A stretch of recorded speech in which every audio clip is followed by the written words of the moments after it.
All right, Josh Hodges. I'm here with Cathy Blevins. Round town, I don't know what episode, I guess 8, maybe 7 or 8. Where are we? We're sitting around, we got a bunch of gently used clothes around us. What are we doing? We are in the carrying closet, All right. which is located at 6 South D Street in Hamilton, Ohio, on the west side. And what is the carrying closet, briefly?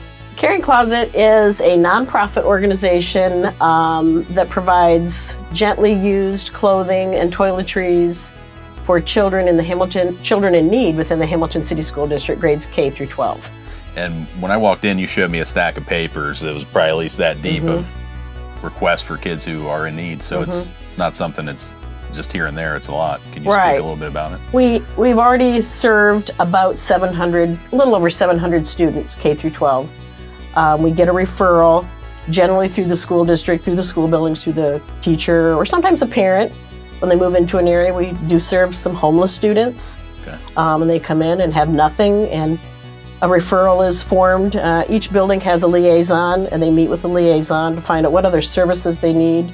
They connect them with all different kinds of agencies that they may need. But primarily what we do here is provide each child from that referral process about 2 weeks worth of clothing and toiletries. Okay. So there's a lot of, you have a connection with each building in the Hamilton City Schools. Oh, yes. How did you guys get that formed up, if you know? Oh, gosh. Well, this was started, the Carrying Closet was started by a gal in Hamilton whose name is Chris Crothers in 2010. Her idea was to provide clothing for children in need. She and a group of her friends. They worked out of her basement at the time. And then a couple of years after that, it outgrew the basement. We moved to this facility. And it just grew from there. I'm a retired teacher, so when I was teaching, we always knew about the Carrying Closet. If I had a student that needed something, we could form a referral and make sure they got what they needed. We want to keep kids in school. That's the important thing. No, I'm glad you brought up. I was just about to, this isn't your main gig of your whole life. You were a teacher at heart, and you did that for how many years?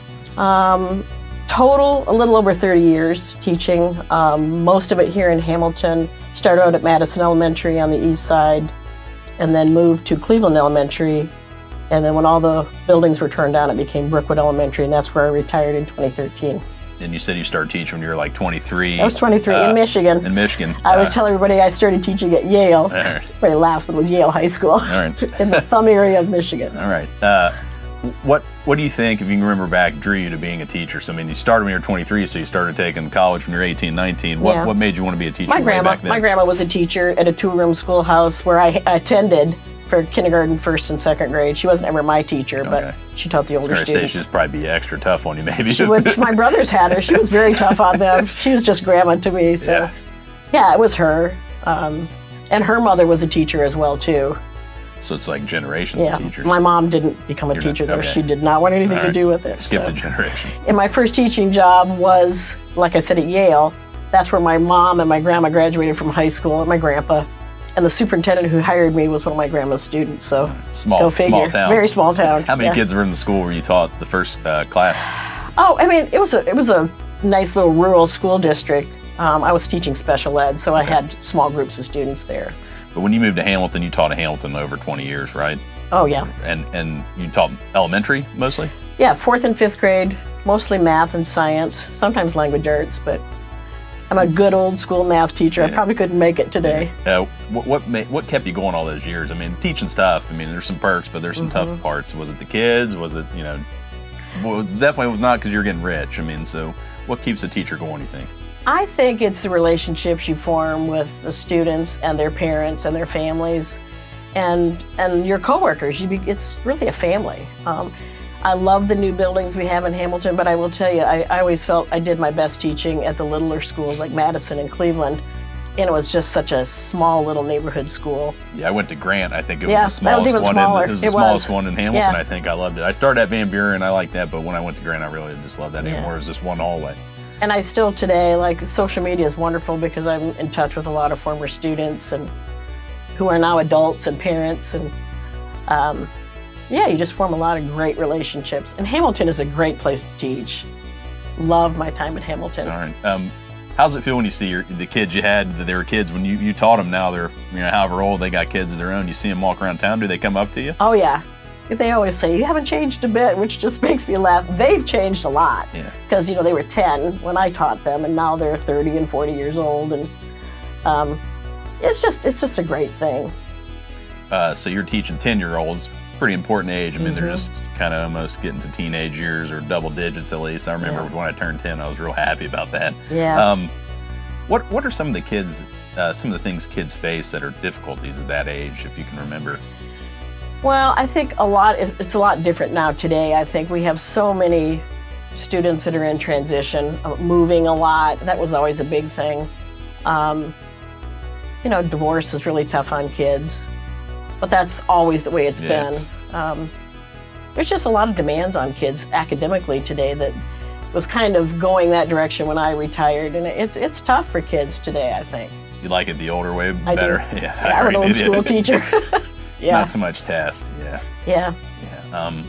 So you retired, you said 2013, but when I asked you for, everyone I talked to, I have them send me a little text or Facebook message of their resume. Yours was the longest one. You know, as I guess of things currently, So tell me, you volunteer here, you're the treasurer at the Caring Closet, you're a retiring teacher, you work at Art on Sims? I work at, it's Symmetry now. Symmetry Boutique and Gallery. I do that a couple days a week. You volunteer at the hospital. That's Tuesday afternoons in the gift shop. You volunteer at the Board of Elections sometimes. No, I don't volunteer. I'm a paid employee. You get paid there. I train people to work at the elections. And then there was something else. River's Edge, you volunteer there. River's Edge and Chris Kendall Mart. Anything else? I think we covered it. Yeah. Why can't you say no, I guess? I'm a lot like my mom. My mom was a doer. I mean, and I'm always saying this to my husband. I say, you got to keep moving. You got to keep moving. You get old if you sit. I'm probably busier now that I'm retired than when I was teaching, because you don't have time to do all those extra things when you're teaching. I just think it's good for the soul. I really do. It keeps you young, keeps you moving, and keeps you involved in the community, and that's what I like to do. You make cookies. You got a little cookie decorating business too. Let's not forget about that. Yeah, a cookie gig on the side. Does that keep you busy too? It does. You get too many orders, or do you I've learned when I post pictures of my cookies, I get orders. So I've learned to gauge that. So if I don't want to be busy, don't post any pictures. You post them, then it's too late. It's out there. Well, yeah. If you post a picture of what you've done, then people say, "Oh, Cathy makes cookies. I'm going to call Cathy." So. And I think we were talking before. All these volunteering positions, the teaching, you said something about it. What tied it all together was working around other women that are giving. Right. And I, when I put it all on paper for you, it really kind of stood out to me. Every single one of these things that I've done, or I'm doing, there are really key, strong women in all of these. Like Tammy here, who's our executive director at Caring Closet. She's a very strong woman. Sherry Armstead. Jerry Hammond is probably my biggest mentor, really. I hope to be her. She's 80s, still into everything, and she still says she doesn't know how to say no. Who else? Janet Baker. I love working for Janet Baker in the school system. Kelly Spivey, her mom, Judy Murray. There's just so many really strong women that have influenced my life. And my mom, my grandma. Yeah. It's like a theme. Yeah, it is. Not to say I haven't worked for some great men, but it just seems like it's always women that are involved in all these things that I'm doing. They do a lot. I mean, I'm involved in some nonprofits, and they're run by women as well. Yeah. But now you're probably people looking up to you whether you know it or not.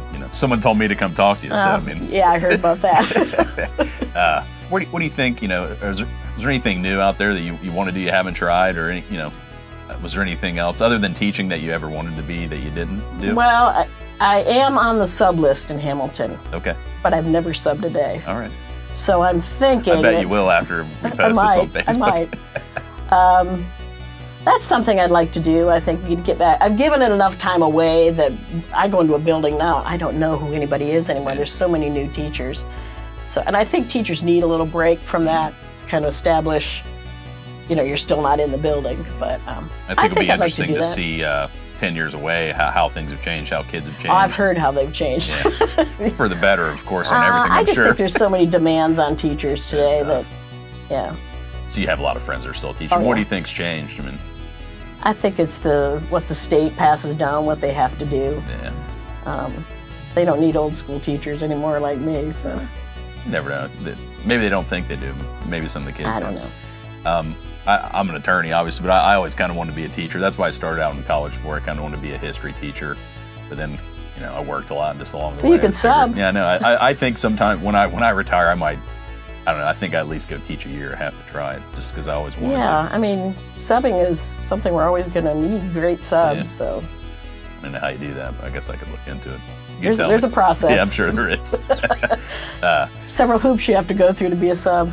So you think the reason you just stay busy is partially because you can't say no, you like staying busy and you don't want to get old, and you think it helps? I think that's what it is. That's the key. I mean, I know so many people that do what I do. I'm just one of many, many people that I know that are retired and they're they're busy volunteering, doing things, and I just think when you retire, you need to keep busy. Yeah. I do. I agree. I don't think I'll ever stop doing something. Yeah. And can you talk a little bit about Hamilton? You said, this place, she told us not to shout out Caring Closet too much because you guys have been inundated with new clothes, which is great, but you almost don't, there's select things you really need. Can you speak to kind of what is needed? Sure. And just overall how much support you get from people in Hamilton? When you ask, you said it's pretty much delivered, maybe even too much sometimes.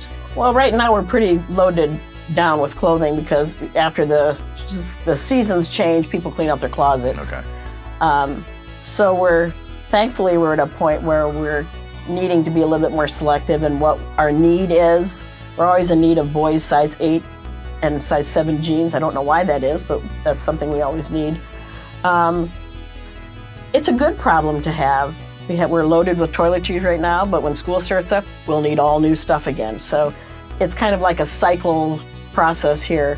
One good thing about Hamilton, Tammy, who's our day-to-day gal, she knows what we need, and she sees on a daily basis what we need. So when she puts out the message through social media, mostly Facebook, hey, we need toiletries, for example, which we don't need right now, but it'll just show up at our door, which is such a great thing about Hamilton. We're very blessed to be in Hamilton. And I'm guessing they're always taking donations as well. We always are. Yeah. My number, which I'm not going to give out, is attached to the Chamber of Commerce, which we're a member of the Chamber. And so whenever there's a phone call, it comes to me. And sometimes I handle it. Sometimes it's more than I can handle. I let Tammy handle it. And we try to weed out, what people are donating. Let them know it's kindergarten through 12th grade, what children could and would wear to school. So like your T-shirts that have beer slogans on them, we can't use those. Yeah. Or suits, or really dress clothes. How you'd want to dress your child to school. That's the kind of things. How they'd want to wear. What's fit in. That's what we need. And you said, I think, one specific size jeans or pants for boys. Boys, size 7 and size 8 jeans. That's the hot one. That's the hot one. So you can always take those. And we have, if we don't have enough, we have a couple of our gals that are volunteers that love to shop at the thrift stores. Okay. And that's what they head out. So you can get some that way, too. And right. They just give me the receipts, and I write out a check for them, and we take care of it that way. All right. Well, I guess I got one last question, and you can talk about anything else if you want. And you may not have a memory, but is there a favorite memory of teaching all those years, something that sticks with you? Oh, 5th grade, taking my kids to Camp Camelgard. They don't do that trip anymore, but it was a 3-day, 2-night. Can you imagine taking students away overnight? Yeah. It was a living history program out at Camp Camelgard, and they would learn about the Underground Railroad. Yeah. And I still, to this day, have kids say, hey, do you remember that part of the trip? That's probably my favorite. Yeah, I remember going out there. You don't have that happen anymore. I think we made I just remember making a wax candle and you had to keep dipping it. That was the living history part of it. Yeah, that was awesome. Yeah, I remember that. So I guess it struck me too. Yeah. Well, Cathy, I really thank you for sitting down and talking to me about the Caring Closet, all the things you're volunteering with, how to stay busy when I retire one day, and maybe I'll figure out how to be a sub one day too. Maybe we can sub together. You can do it. That would be fun. I'll figure it out. All right. Thanks, Cathy. You're welcome. Thanks for having me. Had to get rid of some of these clothes. Yeah. Well, these are all winter clothes. Yeah, these will be here. They're all laundered and waiting till next fall when kids need coats.